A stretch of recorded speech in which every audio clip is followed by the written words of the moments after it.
आदमी आता है और उसे पकड़ लेता है और उसे किडनैप कर लेता है। वो लीजा को ब्लैक रंग की कार में ले जाता है और उसके साथ बहुत गलत काम करता है, बहुत गलत करता है। लेकिन उसके बावजूद लीजा उसके साथ बहुत अच्छे से पेश आती है। उससे वह बहुत प्यार से बात करती है और हमेशा सॉरी बोलती रहती है। लीजा यहाँ पर सोचती है कि उस आदमी के साथ जरूर किसी लड़की ने बहुत गलत किया है, तभी वह इस तरीके से साइको हो गया है। लीजा उस व्यक्ति से कहती है कि जरूर तुम्हें किसी लड़की ने धोखा दिया है, वरना तुम तो एक बहुत ही अच्छे इंसान हो। और लीजा यहाँ पर वो लीजा को जान से मारने की कोशिश करता है, लेकिन लीजा इस पर कहती है वो सिर्फ अपने बीमार पिता की तबीयत पूछने के लिए कॉल कर रही थी और इसके अलावा वो कुछ भी नहीं करती। वह अपने पिता को बताना चाहती थी कि वह बहुत खुश है और वह उसके लिए परेशान ना हो। लीजा की इमोशनल भरी बातों को सुन करके वो आदमी काफी इमोशनल हो जाता है और वो उसे छोड़ देता है। इस सुनसान जगह पर आने के बाद फिर से वो आदमी अपने माइंड को चेंज कर लेता है और यहाँ पर वो लीजा को शूट करने की सोचने लगता है। लेकिन इस पर लीजा उससे कहती है मैं तुम्हारी गर्लफ्रेंड बनना चाहती हूँ। मूवी की शुरुआत फ्लोरिडा शहर से होती है,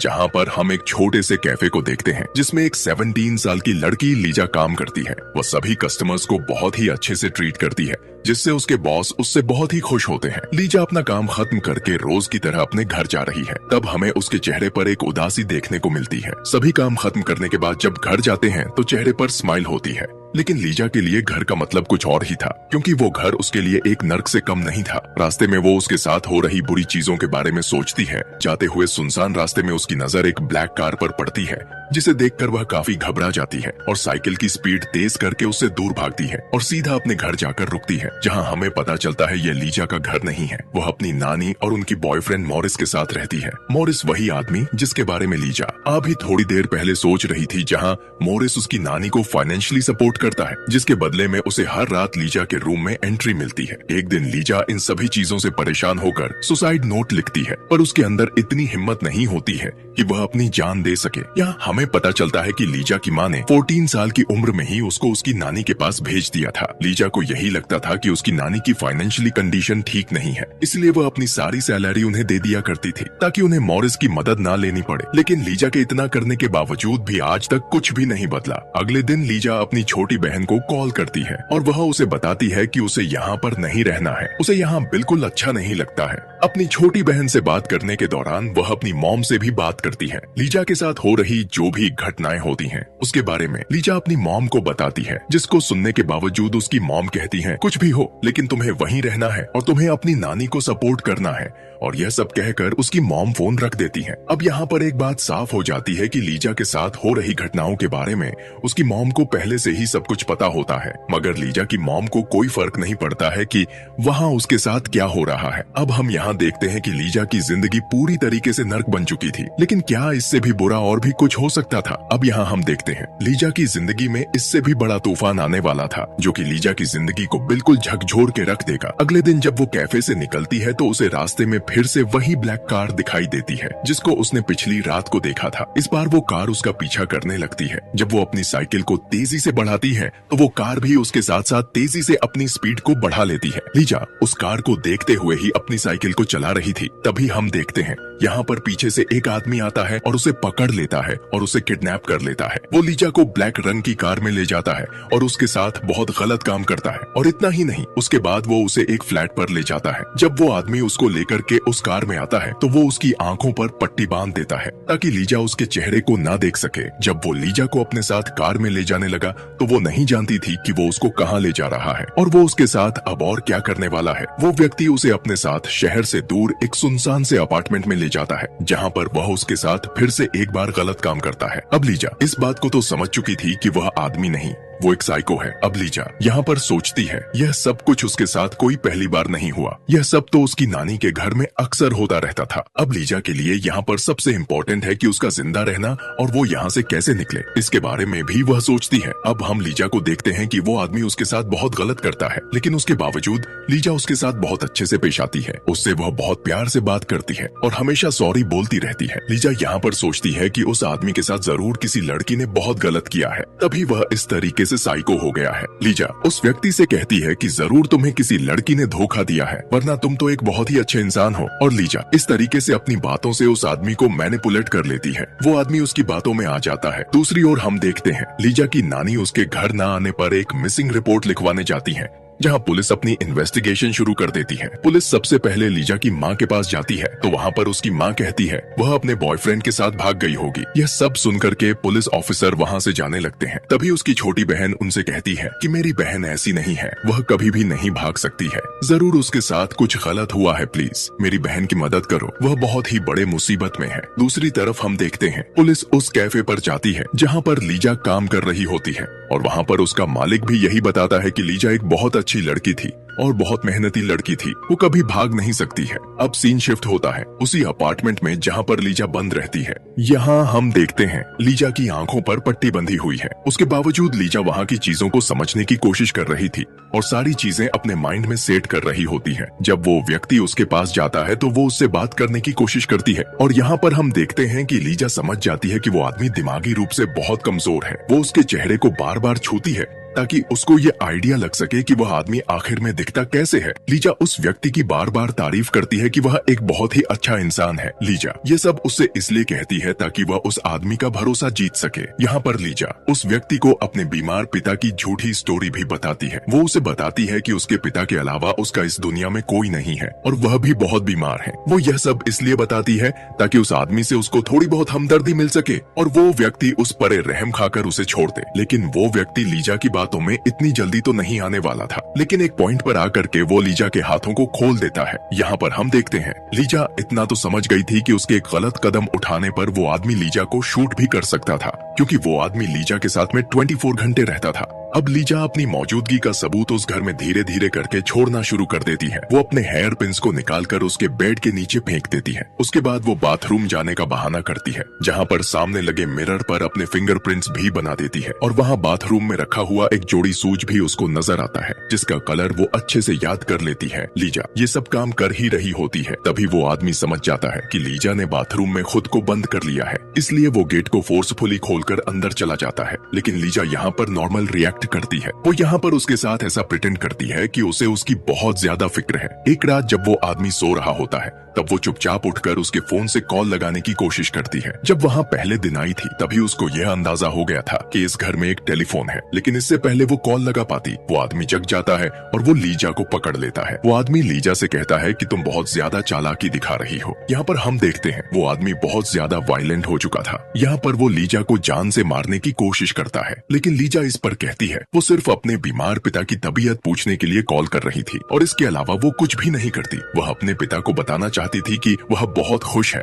और वह उसके लिए परेशान ना हो। लीजा की इमोशनल भरी बातों को सुनकर के वो आदमी काफी इमोशनल हो जाता है और वो उसे छोड़ देता है और वह फिर शांत हो जाता है। ऐसी कंडीशन में उसकी बहन की कही हुई बातें लीजा को याद आती हैं। उसकी छोटी बहन ने उससे कहा था चाहे कोई भी हालात हो लेकिन कभी भी गिव अप मत करना। एक दिन जब वो आदमी लीजा के क्लोज जाता है तब लीजा उससे कहती है अगर तुम मुझे छोड़ दोगे तो मैं कभी भी किसी से कुछ नहीं कहूंगी और मैं तुम्हारी गर्लफ्रेंड अपनी मर्जी से बन जाऊंगी। मैं कभी भी तुम्हें छोड़कर कहीं नहीं जाऊंगी, तुम्हारा ख्याल रखूंगी, तुम्हारे साथ में रहूंगी। ये सारी बातें सुनकर वो पागल आदमी लीजा से बहुत ज्यादा इंप्रेस हो जाता है और उसे छोड़ने के लिए तैयार भी हो जाता है। वहीं दूसरी तरफ हम देखते हैं फ्लोरिडा पुलिस डिपार्टमेंट में एक सीरियल किलर के बारे में पता चलता है जिसने पिछले 6 महीने में कई लड़कियों को जान से मारा था। वो आदमी भी इस न्यूज को देख रहा होता है और तभी वो सोचता है कि यही सही समय है लीजा को छोड़ने का, क्योंकि पुलिस तो इतने बड़े केस को सॉल्व करने में बिजी है और इस वक्त पुलिस ऐसे छोटे मोटे केस पर ध्यान भी नहीं देगी। और वैसे भी लीजा ने तो उसे देखा ही नहीं है जिससे कि वो उसे पहचान सके। और यही सब सोचकर वो आदमी लीजा को उसी कार में बिठाता है और एक सुनसान जगह पर लेकर जाता है। इस सुनसान जगह पर आने के बाद फिर से वो आदमी अपने माइंड को चेंज कर लेता है और यहाँ पर वो लीजा को शूट करने की सोचने लगता है। लेकिन इस पर लीजा उससे कहती है मैं तुम्हारी गर्लफ्रेंड बनना चाहती हूँ, मैं तुम्हारा ख्याल रखना चाहती हूँ, मैं तुम्हारे साथ रहना चाहती हूँ, प्लीज मुझे मत मारो। वो साइको आदमी लीजा की उन बातों से पिघल जाता है। तभी वो लीजा से कहता है ठीक है, लेकिन अगर पुलिस तुमसे पूछे तो तुम बताना मैं एक काला आदमी और शॉर्ट हाइट वाला हूँ। और इतना बोलकर वो आदमी उसे छोड़कर वहाँ से चला जाता है। लीजा भी वहाँ से भागती हुई अपने घर को चली जाती है, जहाँ वो अपनी नानी से बताती है कि एक आदमी ने उसे किडनैप कर लिया था, लेकिन यहाँ पर उसकी बातों पर कोई यकीन नहीं करता है। अब यहाँ पर हम देखते हैं कि लीजा की नानी ने पुलिस में कंप्लेंट दर्ज कराई थी, तो यहाँ पर वो पुलिस को कॉल करके बताती हैं कि लीजा वापस आ गई है। उसकी नानी को लगता था कि पुलिस भी लीजा की बातों पर यकीन नहीं करेगी, लेकिन वहाँ पर इंस्पेक्टर लीजा से एक बार बात करना चाहता था। पुलिस ऑफिसर जानना चाहते थे कि आखिर लीजा के साथ में हुआ क्या है। लीजा यहाँ पर अपने साथ हुई सारी घटनाओं के बारे में बताती है, लेकिन यहाँ पर हम देखते हैं कोई भी उसकी बातों पर यकीन ही नहीं कर रहा था। उन सबका यही कहना था कि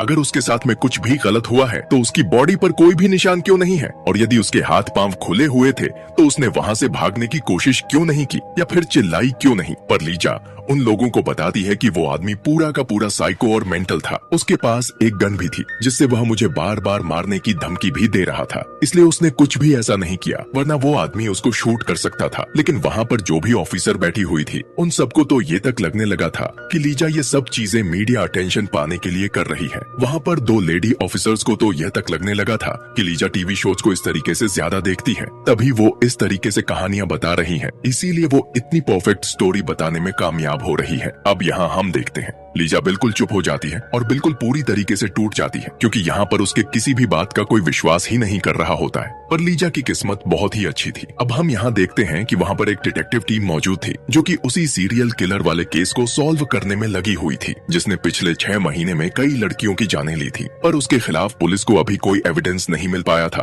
और न ही कोई पैटर्न था जिसे पुलिस फॉलो कर सके और उस सीरियल किलर को पकड़ सके, जिसकी वजह से पुलिस को यह केस सॉल्व करना एक चैलेंज बन चुका था। दूसरी तरफ लीजा को चुप देखकर वो लेडी ऑफिसर डिटेक्टिव लैरी की मदद मांगती है, जहां लैरी लीजा के पास जाते हैं, पर वह बिल्कुल खामोश थी और वह अब किसी से बात नहीं करना चाहती है। पर लैरी अपने पॉकेट से अपनी बेटी की तस्वीर निकालकर उसे दिखाते हैं ताकि लीजा को अपनापन फील हो सके और वो खुलकर उनसे बात कर सके। वो लीजा से कहते हैं, तुम्हारे साथ जो कुछ भी हुआ है तुम मुझे एक एक करके बताओ। जहाँ लीजा उन्हें सारी बातें बताना शुरू करती है, जैसे उस आदमी के पास एक ब्लैक कार है और उसमें रेड कारपेट लगी हुई है, उसके घर में 22 सीढ़ियां हैं, उसके कार के अंदर मैग्नम वर्ड लिखा हुआ है, उसके घर में एक वाटर बेड है, वो आदमी गोरा है और लेफ्ट हैंडेड है, उसके पास में एक गन है। इतना सब कुछ सुनकर लैरी कंफर्म हो जाते हैं कि लीजा झूठ नहीं बोल रही है। वो फौरन लीजा के केस पर इन्वेस्टिगेशन चालू करने के लिए कहते हैं, पर जब हिप्नोसिस की बारी आती है तो परमिशन के लिए उसके घर पर कॉल किया जाता है, जहाँ मॉरिस उसका फादर बनकर बात करता है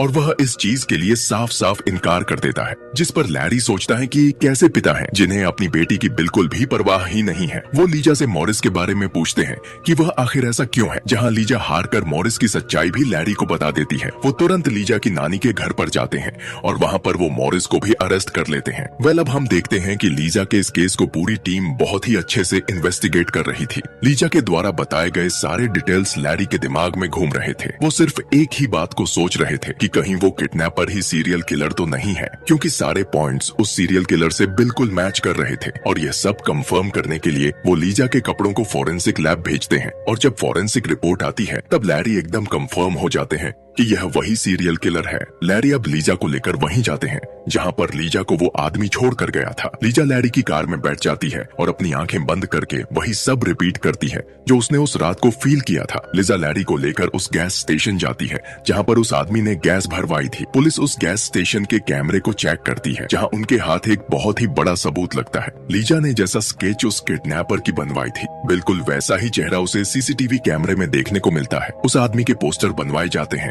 और जगह जगह पर लगवाए जाते हैं। अब पुलिस उस आदमी को ट्रैक करना भी शुरू कर देती है और इत्तेफाक से कुछ टाइम बाद वह आदमी एक पुलिस को दिख भी जाता है। वो उस आदमी के पास जाते हैं और बोलते हैं, सर हमारे पास एक कार चोरी की रिपोर्ट आई है और हमें आपके कार की फोटो लेनी है। वो कार के बाहर ही उस आदमी की फोटो खींच लेते हैं और उसे जाने देते हैं। लीजा को फोटो दिखाने के बाद में वो उस आदमी को पहचान जाती है और वो कंफर्म कर देती है कि ये वही किडनैपर है।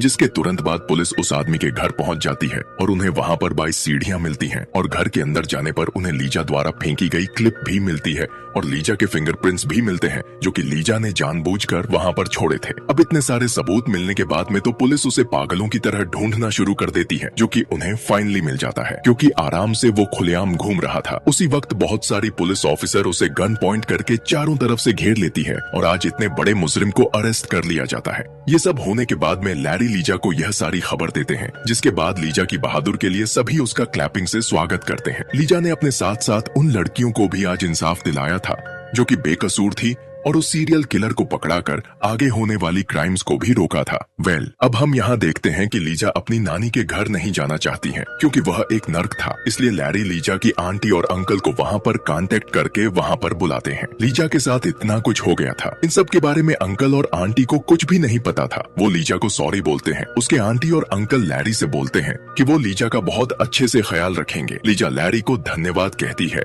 और यहाँ पर हम देखते हैं कि लैरी भी काफी इमोशनल हो जाते हैं। कुछ समय के बाद लीजा अपनी मॉम को एक लेटर लिखती है। वो लिखती है कि मॉम, आप हमेशा से कहती थी कि मैं एक अच्छी लाइफ डिजर्व नहीं करती हूँ, लेकिन मॉम आप गलत थी। और वो अपनी मॉम को हमेशा के लिए गुड बाय लिख देती है। और अब यहाँ देखते हैं उसकी मम्मी को ये रियलाइज होता है कि उन्होंने उसके साथ बहुत गलत किया था। अब लीजा के पास उसकी अपनी फैमिली थी, जिस फैमिली के लिए वो हमेशा तरसती थी। आज हम देखते हैं लीजा के पास सब कुछ था और अंत में हम देखते हैं कि वो सीरियल किलर जिसका नाम बॉबी था, उसको उम्र कैद की सजा सुनाई जाती है। और हमें कुछ सालों बाद लीजा को दिखाया जाता है, जो कि आज एक पुलिस ऑफिसर बन चुकी थी और ये